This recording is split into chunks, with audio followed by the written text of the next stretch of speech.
because my pastor taught on a scripture yesterday, and it was like ding, ding, ding, ding, like the scripture made so much sense. And I wanted to share with you future mamas or you mamas that are really believe in the Lord for supernatural childbirth. And that was Romans 4:21, where it talks about being fully persuaded that what the Lord had promised, he was also able to do, able to perform. The scripture talks about Abraham believing what the scripture would say, or what the Lord told him about having a son. And it goes on about talking about not that he did not consider the barrenness of Sarah's womb or his age, yet he just believed, right? He was not moved by unbelief. And so when I read that scripture yesterday and my pastor was talking about that, it was like, man, that's it. That's the key thing about believing the Lord for what you want. And quite honestly, you're not going to get any results if you deep down are not fully persuaded that the Lord is able to perform whatever it may be, right? No pain, that your newborn may sleep through the night, whatever it may be. You have to be fully persuaded yourself. And one thing about that, guys, that we must realize is we know when we're fully persuaded.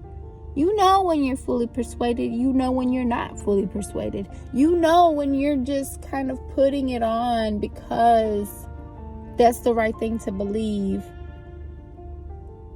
but it's not a part of you. When you know that you're in faith for something, you'll feel it. You'll know it, because nothing can change your mind about it. Anything that comes in your mind, anything that somebody tells you, nothing can change your mind. You may be like, oh, okay, sure, that sounds good. But in the back of your mind, you're like, no, I'm not doing that. That's not happening. I know what I want. I know what belongs to me. You're fully persuaded. And so then you may ask yourself, well, how do I get fully persuaded? Well, you have to realize that whatever you want, whatever it is, there is absolutely no limit, let me tell you. Whatever you want, you can have, because he loves you. So you have to know that. You have to have it, because later on in the scripture in verse 22, so that's Romans 4:21 is saying you have to be fully persuaded to know that what the Lord promised, he's also able to perform. So this is not just a promise that's written in a book, that's been said, that's been put down in the ages and that you hear about. He's also able to perform this. So pull on it, right? But then it says in verse 22 that it was counted for him unto righteousness. So these are things, and the lovely thing, this is the most amazing thing about believing for something, experiencing the Lord provide that, or the Lord do that, perform that for you. And then the most beautiful thing about that is that testimony that you have. You have this testimony. Oh my God. And so then later down the road, whether it be a day, a week, whatever timing, man, you look back on that testimony and you are like, it gives you such a boost of confidence to be able to believe on him and to trust in him. And it's a part of you. It's like little bits of the Lord that are a part of you. When he answers a prayer, or when you receive something that you've been praying for, and then you know that it was nothing but him that provided for that.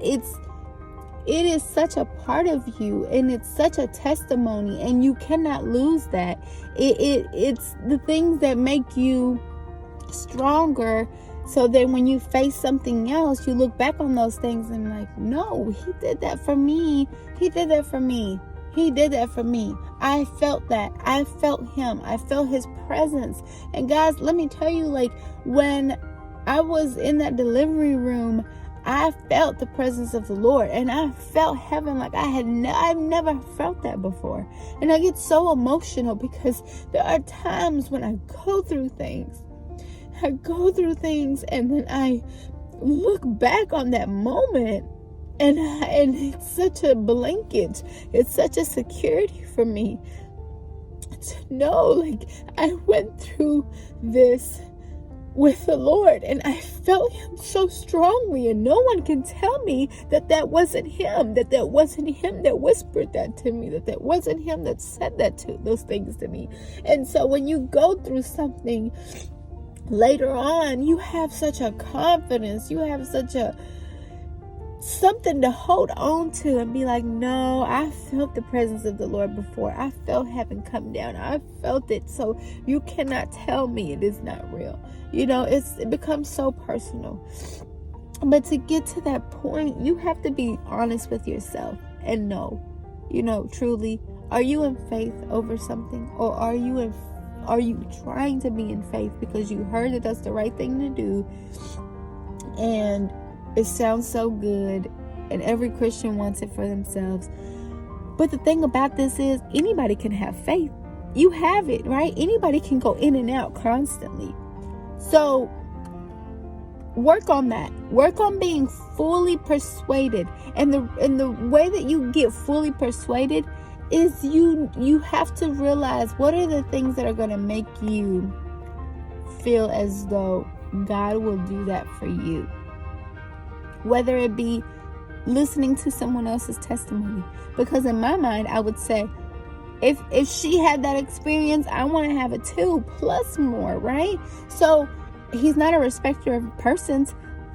If he did it for someone else, and if he said it in the word, it's possible, right?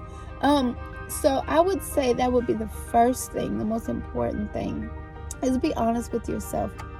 And I was listening to KCM Home Group on the Victory Network, and one of the ladies was on there, and what she said, it was so good, because she was talking about the scripture where the woman came to Jesus, and later on she was talking about, like, he was saying that the crumbs, and she's like, well, even the dogs eat the crumbs. So but the lady at the group, when you go through that scripture, she was explaining how the lady first approached Jesus, and she first approached him like, oh, holy, you know, like with this like religious, like, I know what to say. I know what I need to say and what I need to call him. And then he basically like shut her down and was like, come on, you know. And then like she goes through stages of how to approach him, and she later on at the end, he was like, you know, you're not a Jew, you don't deserve this type of stuff. And she's like, well, even the dogs get the crumb. And he's like, aha, that's the faith right there. That's what I've been waiting on, right? So be honest with yourself and know, am I going through stages? Do I really believe that he can do this for me? Do I really believe that he can perform it? Or do I want to just sound good and saying, yeah, I'm believing for this? Shut your mouth. Don't tell anyone what you're believing for. I think that's really I really honestly do think that is a big indicator that you are really in faith over something, when you're not running your mouth. When you know that you know that you know, and it's deep down inside, and sometimes you can't even tell it to your spouse, the little minor things that you're believing for, because you know. So there's really like, I want to guard this so much. Like, I want to guard it so much, and I want to protect it, that I don't want to tell anybody, because I don't want anybody to tell me it's not possible. I don't even want to explain myself. I know what I believe, so I know why I'm believing it, right? So I just wanted to share that. I try to do as much like tidbits of the components that lead up to how I believed what I believed, and what affected me, and what encouraged me in believing for supernatural childbirth, or natural childbirth, the way the Lord actually designed it, right? I don't want to keep saying, like, I know like the title supernatural childbirth, and I love it because it is supernatural. It's beyond what the natural world says we can have. But it is exactly what the Lord intended from the beginning, right? He's a loving God, so he would never want us to be hurt, or to be in pain and misery, and end up having bad results. And such an experience is such a wonderful experience, such a beautiful experience, where you're bringing life into the world, and you have this connection and attachment with another human being. Should not be a miserable experience that you want to put in the back of your mind and forget. And sometimes a lot of women, they have such a horrible experience that they forget their childbirth, and that's not, because that is such an attachment to your child. So you want to keep that story. You want to tell it to them constantly, how the Lord did this for you and did this for you, and it will make them feel so special to know, like, the Lord, did this for me. I was believing for you, and all this and that. So, yeah, that's all I have. I hope it encourages anyone. I don't want it to be in any way like shooting down your faith, but I would rather be honest and be like, hey, check yourself, self-check, faith check your faith. Is it really there? Are you really believing? Are you fully persuaded that the Lord is able to perform what he promised? Or are you just going through the motions? You don't want to go through the motions. You want the real thing. And if you want the real thing, and that's what you really want, that's what you'll get. So, all right. I hope it encourages you. Bye.